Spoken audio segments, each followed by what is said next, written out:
ज्यांचा जन्म 1960 ते 1990 या दरम्यान झाला आहे, खास त्या पिढीसाठी हा ऑडिओ.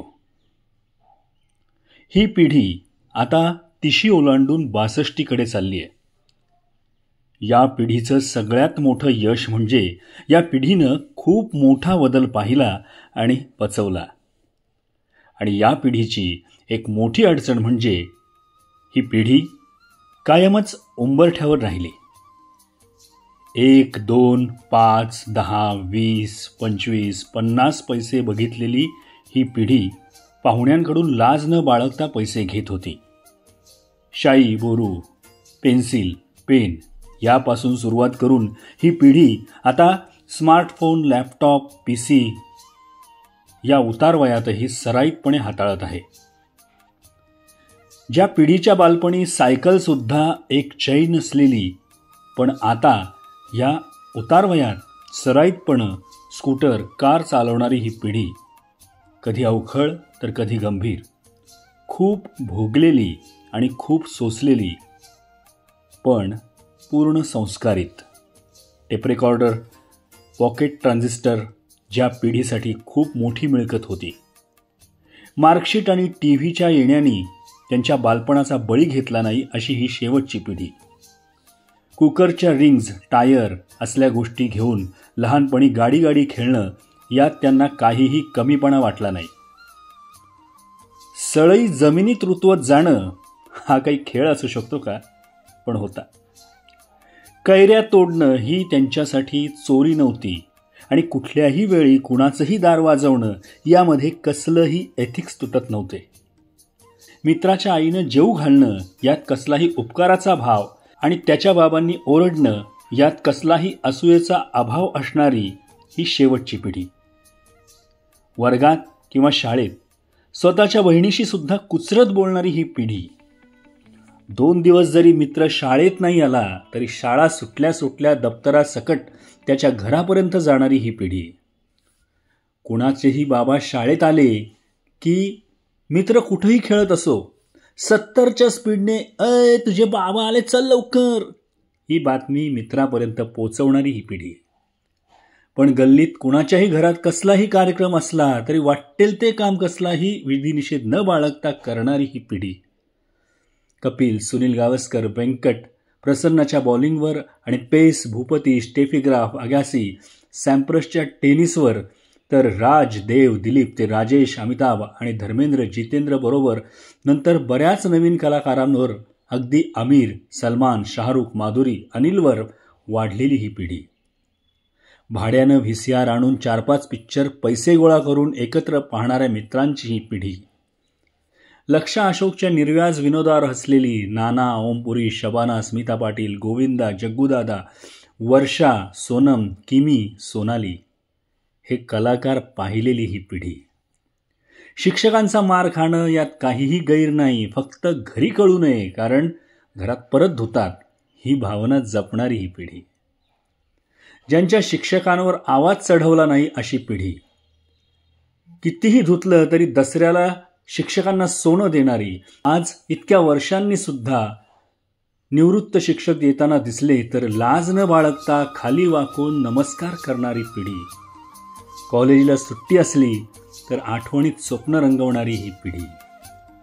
ना मोबाईल, ना SMS, ना WhatsApp, भेटण्यासाठी आतुरतेनं वाट पाहणारी पिढी.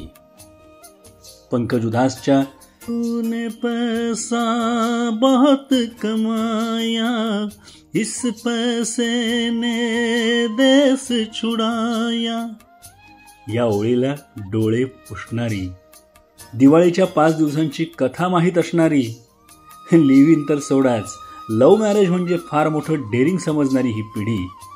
अहो, शाळेत आणि महाविद्यालयात पण मुलींशी बोलणारी मुलं ॲडव्हान्स समजली जाणारी ही पिढी. चला पुन्हा डोळे झाकूया. 10, 20, 80, 90 पुन्हा जुना आठवणींचा सुवर्णकाळ. गेले ते दिवस, राहिल्या त्या आठवणी असं न समजणारी सुज्ञ पिढी. कारण आजचे दिवस हेच उद्याच्या आठवणी असणार असं मानणारी ही पिढी. धन्य ते जीवन म्हणजे खरं जगणं. आमचाही एक जमाना होता. पूर्वी बालवाडी हा प्रकारच नव्हता. 6-7 वर्षानंतर स्वतःलाच शाळेत जायला लागायचं. जर शाळेत गेलो नाही तर कोणाला काही वाटायचं नाही. सायकलनं बसनं पाठवायची पद्धत नव्हती. मुलं एकटी शाळेत गेल्यास काही बरं वाईट होईल अशी भीती आईवडिलांना कधी वाटलीच नाही. पास नापास हेच कळत होतं. टक्क्यांचा आणि आमचा कधी संबंधच नव्हता. शिकवणी लावली हे सांगायला लाज वाटायची, कारण ढ असं हिणवलं जायचं. पुस्तकामध्ये झाडाची पानं आणि मोरपीस ठेवून आम्ही हुशार होऊ शकतो असा आमचा दृढ विश्वास होता. कापडाच्या पिशवीत आणि नंतर चैन म्हणून पत्र्याच्या पेटीत पुस्तकं आणि वह्या रचण्याचा शिरस्ता हे आमचं एक निर्मिती कौशल्य होतं. दरवर्षी नव्या इयत्तेचं दप्तर भरायचो. त्याआधी पुस्तकं आणि वह्यांना कव्हर्स घालणं हा आमच्या जीवनातला एक वार्षिक उत्सव असायचा. वर्ष संपल्यानंतर पुस्तकं विकणं आणि विकत घ्यायला आम्हाला काही लाज वाटत नव्हती. आईवडिलांना आमचं शिक्षण त्यांच्यावर फारसा बोजाही नव्हतं. कोण्या मित्राच्या सायकलच्या पुढच्या दांड्यावर आणि दुसऱ्याच्या मागच्या कॅरियरवर बसून आम्ही रस्ते किती फिरलो हे आता आठवतही नाही. सरांचा शाळेत मार खाताना आणि पायाचे अंगठे धरून उभं राहताना, कान लाल होऊन पिरगळला जाताना आमचा इगो कधी आडवा येत नव्हता. खरं तर आम्हाला इगो काय हे माहीतच नव्हतं. मार खाणं ही आमच्या दैनंदिन जीवनातलं एक सामान्य प्रक्रिया होती. मारणारा आणि मार खाणारा दोघंही खुश असायचे. मार खाणारा यासाठी की चला कालच्यापेक्षा तरी आज कमी धोपटला गेलो, आणि मारणारा आज पुन्हा हात धुवून घ्यायला मिळाला म्हणून. बिना चपला बुटांचं कोणत्याही चेंडू आणि लाकडी बॅटने वेळ मिळेल तेव्हा ग्राउंडवर क्रिकेट खेळण्यातलं काय सुख होतं ते आम्हालाच माहीत होतं. आम्ही पॉकेट मनी कधी मागितलाच नाही आणि वडिलांनीही कधी दिला नाही. आमच्या म्हणून काही गरजा नसायच्याच.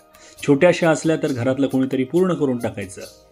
6 महिन्यातून कुरमुरे फरसाण खायला मिळालाच तर आम्ही बेहद खुश असायचो. दिवाळीत लवंगी फटाक्यांची लढ सुटी करून एक फटाका उडवत बसणं यात काही अपमानास्पद आम्हाला वाटायचं नाही. कुणी दुसरा फटाके फोडत असेल तर त्याच्या मागे मागे धावायचो. आम्ही आमच्या आईवडिलांना कधी सांगूच शकलो नाही की आम्ही तुमच्यावर किती प्रेम करतो, कारण आम्हाला आय लव्ह यू म्हणणं माहीतच नव्हतं. आज आम्ही असंख्य टक्के टोमणे खात संघर्ष करत दुनियेचा एक हिस्सा झालोय. काहींना जे हवं होतं ते त्यांनी मिळवलंय, तर काही काय माहीत. शाळेतले डबल ट्रिपल सीटवर फिरवलेले आणि स्कूल बाहेरच्या त्या हाफ पॅन्टवाल्या गोळीवाल्याकडून काय ज्या मित्राच्या कृपेने मिळायचे ते मित्र कुठं हरवलेत. आम्ही जगात कुठंही असू, पण हे सत्य आहे की आम्ही वास्तव दुनियेत जगलो आणि वास्तवात वाढलो. कपड्यांना सुरकुत्या पडू न देणं आणि नात्यांमध्ये औपचारिकता जपणं आम्हाला कधी जमलंच नाही. भाकरी आणि भाजीशिवाय मधल्या सुटीतला काही डबा असतो हे आम्हाला माहीत नव्हतं. आपल्या नशिबाला चुकूनही दोष न देता आम्ही आनंदाने आजही स्वप्न पाहतोय.